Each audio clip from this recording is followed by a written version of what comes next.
Экстремистер мен террористер үшін деструктивті діни ағым қалған болады. Олардың дәстүрлі діндерге ешқандай қатысы жоқ. Деструктивті діни ағымдардың ерекшелігі заңсыз әрекеттерін дінмен бүркеуге тырысады.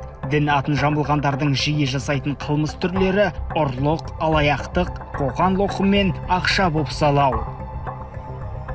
Теріс ағым өкілдері өз қылмысын дінмен ақтайды. Қылмыстан тапқан ақшадан өз жамағатымыздағы адамға көмектессек, өз ұстанымымызды насихаттасақ, адал деген ұғым қалыптастырған.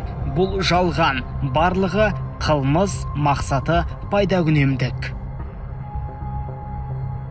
Олар еліміздегі заң жүйесін шайтанның заңы деп мойындамайды. Намаз оқымайтын адамдарды кәпір деп айыптап, мал дүниесіне қол сұғуды өзіне адал деп есептейді. Қатардағы қарапайым адамның біреуді себепсіз кәпір деуі үлкен күнә. Ислам діні қоғамның тұтастығына, елдің бірлігіне сызат түсіретін, адами құндылықтарға сай келмейтін құбылыстарға түбегейлі қарсы.